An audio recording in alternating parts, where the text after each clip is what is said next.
Good evening, visitors. Welcome to the Australian War Memorial's last post ceremony. My name is Sandy Smith, and joining us today from the Royal Australian Navy is Chief Petty Officer Martin Samet. This evening, we warmly welcome the delegation representing the Australian Sports Commission and Australian Institute of Sport. As always, we welcome the veterans who have served, those that are still serving, and the families that love and support them. The live stream of this ceremony is made possible by the Returned and Services League of Australia and the RSL and Services Clubs Association. We welcome members who are watching the broadcast of this ceremony across Australia. During this evening's ceremony, wreaths will be laid at the base of the Pool of Reflection by visitors to the memorial. Australia's Federation Guard is a tri-service ceremonial unit of the Australian Defence Force. They provide a ceremonial presence at civil and military events and during visits to Australia by foreign dignitaries. The Guard will now dismount the catafalque party from the tomb of the unknown Australian soldier.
If you are able, please stand and join in singing the national anthem.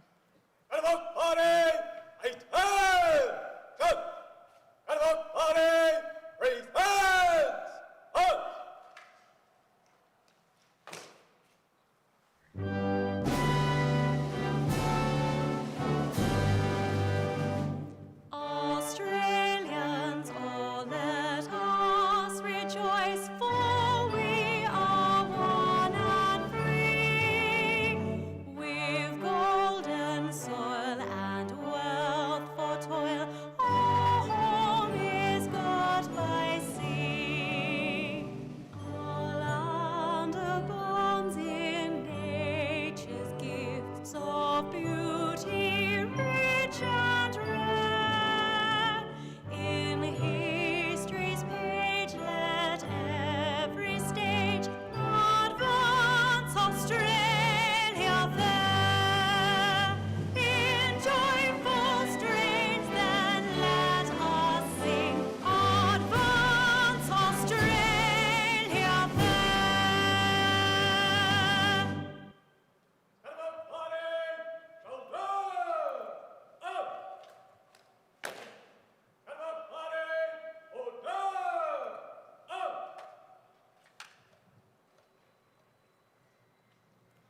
If you are able, please be seated.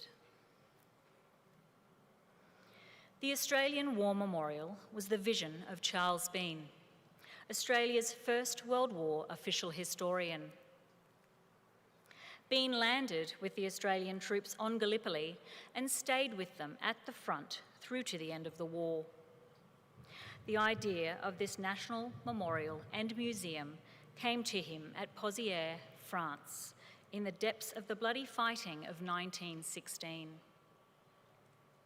Bean's idea was that this would be a place where families and friends could mourn loved ones buried in faraway places.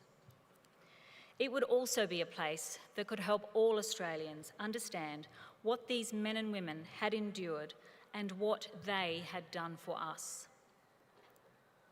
Bean's vision, to which we remain true, is best expressed as inscribed in the entrance to the memorial's galleries.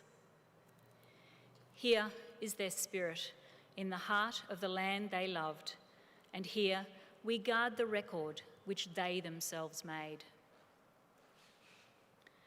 Tonight, we will read the story behind just one of those on the Roll of Honour, which lists the names of more than 103,000 men and women who have given their lives for us in war and on operations for more than a century. But first, we present a lament, Flowers of the Forest. Wreaths or floral tributes will now be laid at the base of the Pool of Reflection.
Today we remember and pay tribute to Captain Charles Morrice Williams.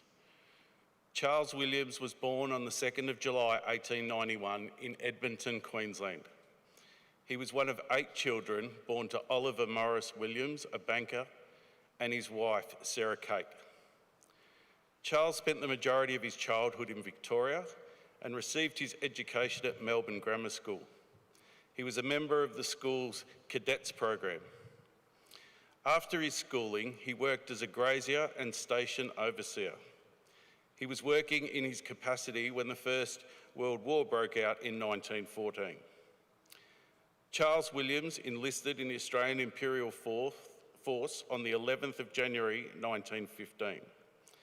He was assigned to the 3rd Reinforcements of the 24th Battalion. Having held the rank of lieutenant in the cadets, Williams was quick to apply for a commission. He undertook officers' training at Broadmeadows before being commissioned to 2nd Lieutenant in mid-1915. He embarked from Melbourne on the 26th of August on board the troop ship Anne Cassis. Williams disembarked in Egypt in late September 1915 and joined the rest of his unit in Gallipoli in October in the midst of a stalemate. In November 1915, Williams' unit was relieving the 23rd Battalion in the trenches near Lone Pine when Williams sustained a wound to his face. He was evacuated to Malta for treatment and remained there until the end of the year. By the time Williams rejoined his unit in January 1916, The Allies had returned to Egypt and were preparing for deployment to the Western Front. Arriving in Marseille, Williams and his men were immediately sent north to the Franco-Belgian border, where they settled into the routines of trench life. In May 1916, Williams was promoted to lieutenant shortly before his unit was drawn into the fighting near Pozières on the Somme. Williams and his men came under some of the heaviest shelling experienced by Australian troops in France. One private recalled, "Imagine men dug in a few feet into the ground and shells falling just like rain. Trenches blown up and men digging for dear life to rebuild them or rescuing their comrades who were buried." When entering trenches, we were bombarded with tear and gas shells, which make your eyes sore and it is impossible to see and hard to breathe.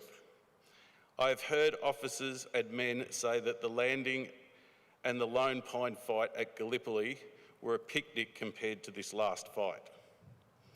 Lieutenant Williams survived the carnage of Pozières, physically unscathed, and was later awarded the Military Cross of Gallantry, shown during the fight around Mouquet Farm. His citation noted, "His work with the guns during the counter-attack was very fine. Lieutenant Williams' duties were arduous as his detachment suffered heavy casualties. His first thoughts and actions after duty were for the welfare of his men." Williams was promoted to captain before travelling to the comparatively quiet Belgian front with his unit. After several months recuperating, the battalion returned to France just as a bitterly cold winter began to set in. The men spent the rest of the year rotating in and out of the lines.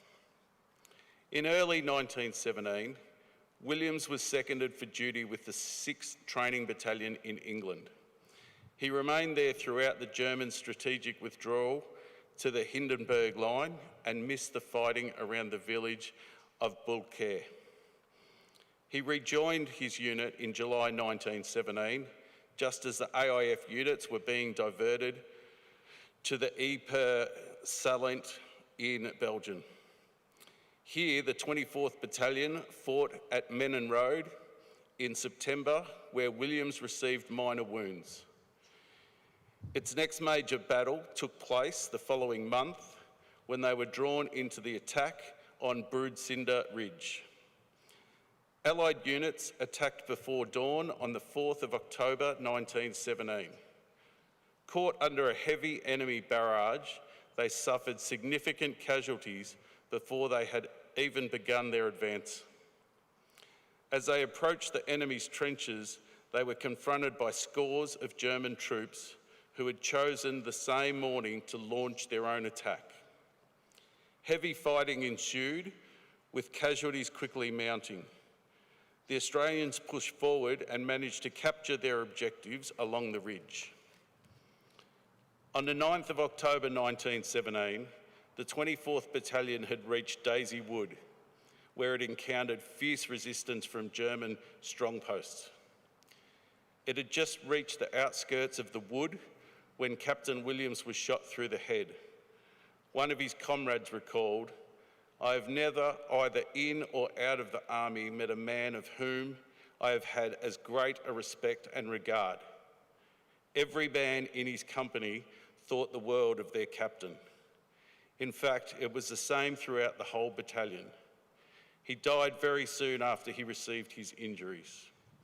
His fairness, thought for his men and their interests, and in fact everything connected with him, earned a very warm place in all our hearts and a permanent place in our memories."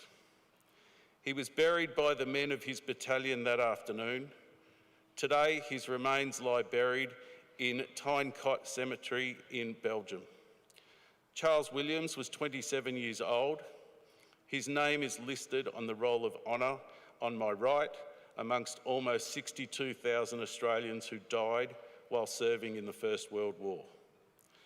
His photograph is displayed today by the Pool of Reflection. This is but one of many stories of service and sacrifice told here at the Australian War Memorial. We now remember Captain Charles Morrice Williams, who gave his life for us, for our freedoms, and in the hope of a better world.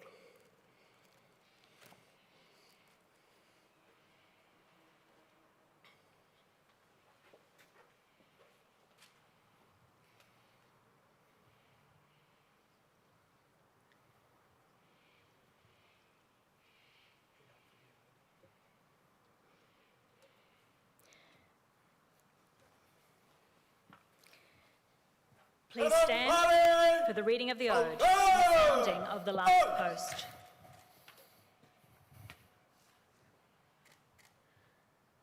They shall grow not old as we that are left grow old. Age shall not weary them, nor the years condemn. At the going down of the sun and in the morning, we will remember them. We will remember them. Raise hands!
Up!